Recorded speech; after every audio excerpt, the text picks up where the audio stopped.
Today on Would You Believe It, a dam break, the terrible story of the Johnstown flood, America's worst disaster in which more than 2,000 people died. Hear the incredible story of one man's lucky escape when his Bible stopped a fatal bullet. See the world's largest and strangest beach house.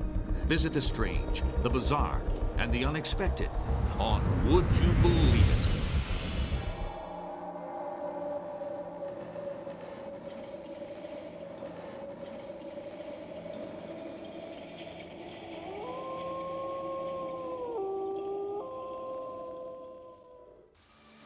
The rain started at 4 p.m. on May 30th, 1889, Memorial Day.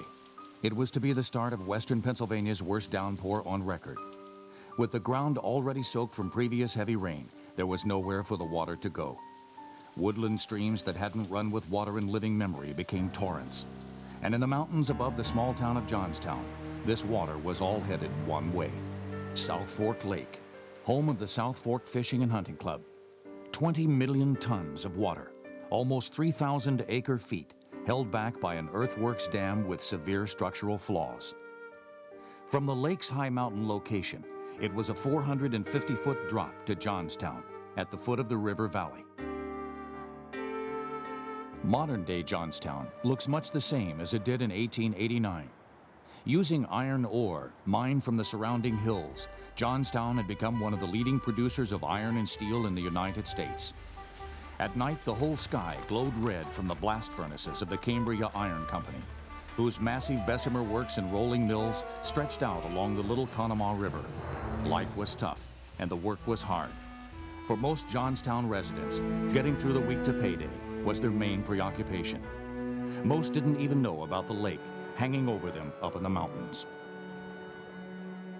which was just how the owners of the lake wanted it. The South Fork Hunting and Fishing Club was established in 1879. Benjamin Ruff had bought the site for $2,000. The old earthworks dam needed vital restoration work, so Ruff hired laborers to fill in holes using anything they could find. The time Johnstown Dam was built, dams weren't engineered. You took a bunch of sticks and mud and you put it and you dammed the lake. And no one really thought about what the long-term consequences were going to be. Further lack of foresight involved the discharge pipes, which regulated the water level. They had been removed, and incredibly, Ruff decided not to replace them. Without the discharge pipes, the level of the lake was no longer under human control. Then, to add to the potential for disaster, the level of the dam was lowered by 3 feet to widen the road along the top. Finally, the spillway, the lake water's only means of escape, was blocked by a screen to keep in valuable game fish. Held back by this flawed dam, the South Fork Lake formed a country retreat for some of America's richest men. Andrew Carnegie was a founding member, as were fellow steel magnates Henry Frick and Andrew Mellon. Cottages were built by the side of the lake, linked to a large clubhouse by boardwalks. Every amenity was provided. It is doubtful these people knew about the state of the dam that created their lake. If they had known the truth, perhaps things would have been different. Memorial Day, 1889. At 5 p.m., the rain stopped long enough for resident engineer John G. Park to inspect the level of the water. Park was a young graduate whose job was to oversee maintenance work at the clubhouse. It was still early in the season, and Park was practically alone at the club, apart from a crew of Italian laborers who were camped out back. The only other club member at the lake was a permanent resident, Colonel Unger, who owned this farm overlooking the dam. By 9 that evening, the weather system had settled in over the valley, and the rain just kept on coming. Park awoke the next morning to see that the lake was getting larger. The water was rising at an alarming rate, fed by streams rushing down off the hills, and was now only 2 feet from the crest of the dam. From this porch, Colonel Unger could also see the lake was rising. The dam was in danger of failing. The water was rising an inch every 10 minutes. Unger recruited the laborers and tried desperately to heighten the dam with a small mud wall. But this token effort was in vain. Water was already reaching the crest, and several leaks had sprung on the outer face. The dam was going to fail. It was only a matter of time. John G. Park rode for South Fork to deliver the news. But everyone was used to scare stories of South Fork Dam going and ignored him. Park rushed to the telegraph office to get word to Johnstown. Using this machine, he warned, "Notify the people of Johnstown. The dam is liable to break." By 12:30, the situation was critical. A sheet of water 60 feet wide was pouring over the top of the dam. Another warning message was relayed. The dam is becoming dangerous and may possibly go. At South Fork Lake, that possibility had already become a reality.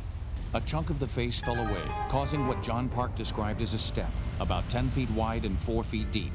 Moments later, the wall collapsed. A deep gouge appeared in the center of the dam. In a jet, the lake released its fury at treetop height, eating further into the top of the dam. Little by little, the roadway disappeared, and the break grew larger. Finally, South Fork Dam could hold out no longer. John Park told what he saw next. "It is an erroneous opinion that South Fork Dam burst. It simply moved away." It was 10 past 3. The dam had broken. Colonel Unger said it seemed as if all the destructive elements of the Creator had been turned loose at once. Giant trees splintered in an instant. Hundreds of tons of rock and mud from the dam shot with force against the opposite hillside. The wave crashed back on itself, heaving into a raging torrent of currents and whirlpools. The face of the wave had now disappeared behind trees, brush, and spray. For 45 minutes, water poured out of the dam until it was empty. In silence, onlookers contemplated the horror which would occur downstream. Years of mistakes and bad judgment had led to this moment. There was nothing more they could do. 20 million tons of water, led by a wave 45 feet high, was on its way to Johnstown. 2 miles from the dam site, South Fork, a town of 1,500 people, was preparing for the worst. All day, rumors had been spreading about the dam. Much of the town was already flooded, and many of the townsfolk had evacuated to higher ground. Almost as soon as they saw the wave, it was upon them. Spanning the width of the valley to a height of 40 feet, the wave blasted into view. The surge smashed against the far side of the valley. 4 people died at South Fork. Its position on the side of the hill meant that most of the town was above the water line. South Fork had been lucky. Further down the valley, the hillside squeezed together, creating a gorge 1,000 feet deep. The front of the wave sluiced against the sharp corner of an oxbow curve, sending acres of debris over the top and landing against this 75-foot-high viaduct on the other side, blocking it tight. The main part of the wave was driven around the oxbow. When the rest of the water hit the 50-year-old viaduct held, the debris turned the viaduct into a dam. For a few seconds, the lake formed again. Behind the viaduct, the water had risen to 80 feet. Finally, it could hold no longer. The water exploded with a greater ferocity than the first break. Down the valley, John Hess was working with some engineers trying to repair the track. 1 or 2 of the men looked up the valley as a breeze blew from the direction of the dam. John heard the rumble first. The wind had become a rushing gale. He could see the tops of trees in distant valleys collapsing. John shouted to the men to get aboard. He tied down the whistle and fired up the engine. Almost everyone in Conemaugh heard the screaming whistle and understood instantly what it meant. The wave followed Hess's train, hitting the locomotive roundhouse with devastating force. The Day Express was ripped in two. This section, shielded by the roundhouse, was pushed 100 yards up the track, staying on the rails. Amazingly, the people who chose to remain aboard this carriage were able to walk away from the wreckage. Those who ran to the hills were not so fortunate. The torrent now contained several hundred freight cars, 30 locomotives and carriages, and hundreds of buildings. The bodies of the dead tumbled alongside those still alive, trapped in the wreckage. It now also contained 22 passengers from the Day Express and 28 people from the town. Many said they heard John Hess's signal, and they have him to thank for their lives. There was no such warning for the people of Woodvale. From a town of over 1,000, 314 were killed. This valley became a wasteland. At the bottom of the town, the Gautier Iron Works crumbled into the tumbling debris. The Gautier Works produced large quantities of barbed wire. Its 2 giant furnaces were surrounded and quenched with cold water. A jet of steam shot up hundreds of feet into the air. Then the furnaces exploded. Tons of razor-sharp barbed wire spun out, binding the countless mass of humans, the dead, and those who struggled for life. The wide valley of Woodvale allowed the wave to increase its speed. Nothing could impede the flood's progress. Despite all the telegraph warnings, it was the distant explosion of the furnaces at the Gautier Ironworks that sounded the alarm. Just an hour after the dam broke, at 7 minutes past 4, the wave thundered into Johnstown. The wave entered through the factories alongside the river, overwhelming the very heart of the town. Some never actually saw any water coming into Johnstown. Others remember a black spray hovering over its face. It became known as the death mist. Railway engines tumbled along streets, crushing people as they tried to flee to the hills. Flood survivor Carrie Zobel describes how her family charged up to her attic, water devouring the joists and stairs behind them. My mother took me in her arms and said, "Carrie, we're going to die." She rushed the 6 of us up to the attic, and in the flash of a second, we felt the flow of water over us. The center of the wave surged through the middle of the town, pulverizing anything in front of it, grinding it into the mud. Victor Heiser was 16 at the time, working in the stable behind his house. In this audio recording made in the 1960s, he describes that day. My father saw me. He was upstairs, and he motioned me to get up on the roof. And the next second, it struck our house. It was just gone like that. It was crushed. And I saw a house right in the way. And at the speed, I thought I'd be knocked off. I figured if I could be jumping. Well, impact took place, and I hit it exactly right. I was right in midair when it hit, and I landed on the other house. It was hit so hard, the sides fell out, and I fell down in. And I managed to crawl up. And by that time, my stable, all that was left of it that I could see was a raft. The wave crashed against Westmont Hill. Then the backwash trounced Johnstown for a second time. We were all underwater. The house was lifted off its foundation, and we went. And we landed quickly at the stone bridge. The stone arches, still standing today, were jammed solid with debris, the water rising behind it. Johnstown was becoming a reservoir. In some parts, the water was as high as 35 feet. Here at City Hall today, the high water mark still towers over the streets of downtown Johnstown. Finally, the banks alongside the stone bridge burst, sending a deluge of water through the Cambria Ironworks. Water continued to pour into downtown Johnstown, but for the most part, the flood had done its worst. But for many people trapped against the stone bridge, the ordeal was not over. 500 men, women, and children were still trapped by the barbed wire and wreckage. And my mother and father being pinned in, the men had to work quickly to get them out. My brother was never taken out. They thought he was crushed. Then the oil from the factories and trains caught fire. This painting, made 2 years after the flood, illustrates the events of that night. That scene at the stone bridge was awful. I could hear the women and the children screaming. The fire lit up the whole town.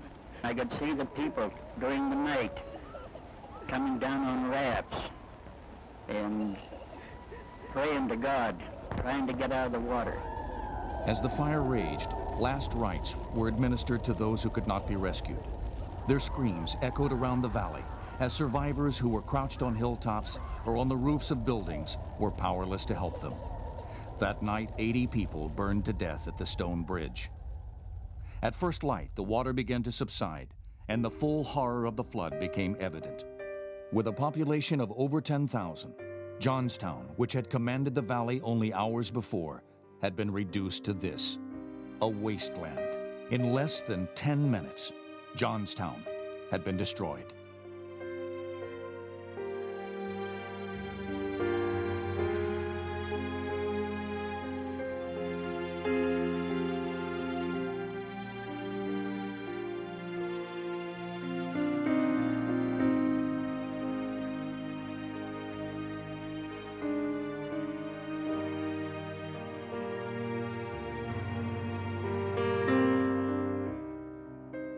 No building was untouched. Victims were everywhere. Most families had lost someone, many had lost everyone. A telegram was wired to Pittsburgh. Send coffins of all sizes. The grisly task of collecting the dead began. Surviving buildings became morgues, where bodies were counted and prepared for burial. Family members spent days searching for loved ones. Here, clothes from the dead are laid out for the living, while the deceased are passed through a window to open coffins. The anguished faces of the dead were cleaned of the fine mud that clogged their features. Work teams had to use long poles to find others, because those crushed under the wave were embedded deep down in the mud. The task of identifying the corpses was made more difficult because the force of the wave had stripped many people of their clothes, or injured them so severely as to render them unrecognizable. Every body was listed in mortuary logs, like this from the Cambria Steel Company. Inside it lists detailed records of where bodies were found and in what condition. May 31st entry begins, "Great disaster occurred, upwards of 650 cases treated." This chilling entry reads simply female, head severed from body. Many people like Victor Heiser's mother were not found for days. His father was never positively identified. They wouldn't let me see it. They said it was so terrible, we don't want you to see it, and you can take our word for it that it is the body of your father. I accepted it and buried it as my father. The final tally testifies to the dreadful truth of the disaster. 2,209 people from South Fork to Johnstown were dead. 777 people were unidentified. Here at the Grandview Cemetery above Johnstown, 777 plain white headstones stand as a symbol of the loss that a whole community felt. Although the damage was in the millions, the members of the South Fork Fishing and Hunting Club sent $23,000 and a boxcar of blankets. They never returned to their clubhouse, which remains intact today. The dam was never rebuilt. Grass grows where the Great Dam had once dominated the landscape. A railroad now runs through the dam site. A highway spans its breach. The hulk of the dam still gapes open here at the break. Several court cases were brought against the members of the club. No one was ever found guilty. But it is back here at the cemetery where the true cost of the dam break can be seen. The dam, which Benjamin Ruff bought for $2,000, was responsible for the deaths of 99 entire families. When schools opened again that October, there were 300 less children. From a town of 10,000, 2,209 men, women, and children drowned that terrible day. There were many mistakes, many misjudgments made in the build-up to the failure of the South Fork Dam. Now these 777 headstones of the unknown dead have become a symbol of the dream retreat of some of the wealthiest industrialists in the country that became the worst nightmare for the townsfolk below. Would you believe it? On the morning of May 3rd, 1863, Charles Merrill, a 24-year-old Union Army private, marched with his fellow soldiers into a catastrophic hail of gunfire. This chaos became known as the Battle of Chancellorsville, General Lee's greatest victory over the Union forces. As they reached the middle of the field, a barrage of enemy musket fire hit so hard, no man could withstand it.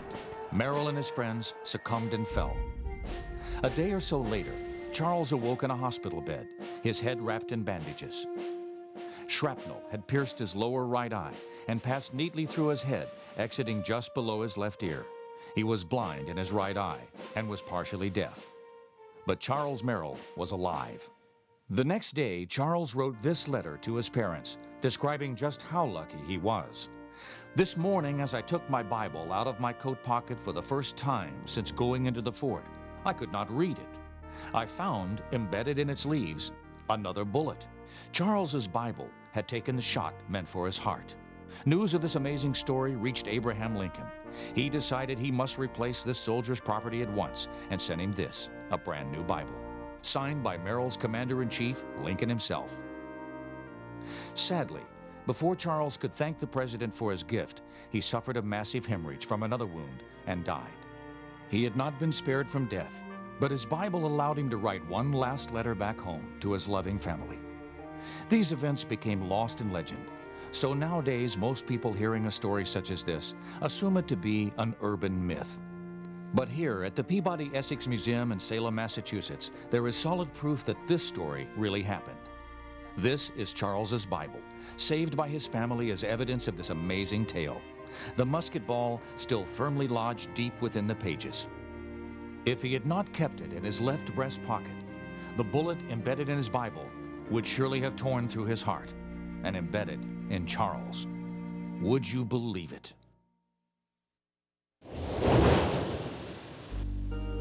Every bather is entitled to their own idea of what a beach house should look like. When England's Prince Regent wanted somewhere to change out of his bathing suit, he came up with this, the Brighton Pavilion. But the first prize for imagination has to go to the town of Margate, New Jersey, home of the only elephant-shaped beach house in the world. Lucy was built in 1881 by land speculator James V. Lafferty. Lafferty wanted something so huge and impressive, it would lure people to what was then a desolate stretch of sand dunes that he hoped to sell as plots of land for development. Lafferty was so taken by the idea that he successfully applied for a patent, awarded in 1882. In fact, he was granted the exclusive right to make any animal-shaped building. When Lucy was built, she cost more than $25,000, a considerable amount of money at that time. Her construction required the hand carving of almost 1 million pieces of wood, an elephantine task of craftsmanship. The completed frame was then covered with a skin of hammered tin. When she was finished, the elephant attracted visitors from far and wide.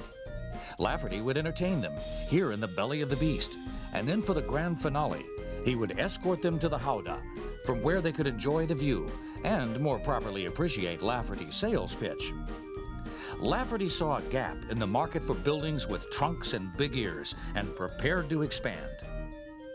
His next project was at Coney Island. This colossus was 175 feet high and was a prominent landmark against the Manhattan skyline. Unfortunately, Lafferty may have been a visionary when it came to elephant-shaped buildings, but his business acumen was less astute. When his business collapsed, he sold his prized possession, Lucy, and she was converted into a rooming house. After the repeal of Prohibition, Lucy enjoyed a spell as a tavern, but the novelty of negotiating her legs after a few beers soon wore off. By the 1960s, Lucy was falling apart. She needed love and attention, and the people of Margate rose to the challenge. Many local residents felt too strongly about their bizarre neighbor to let her fall into the sea, so they started a fund to preserve the elephant, although they still faced one enormous obstacle. The land on which Lucy stood had been sold. Once again, it was in the hands of a property developer, only this time, one without a weakness for large animal-shaped buildings. If Lucy were to survive, she would need to be moved. But how do you move a 6-story, 90-ton elephant? Slowly. The 2-block journey took 7 hours, and the whole town turned out to cheer her on the way. Lucy made it all in one piece. Since then, her exterior has been restored to its original glorious condition, ensuring that visitors to Margate Beach will always have somewhere unforgettable to change their trunks. Would you believe it?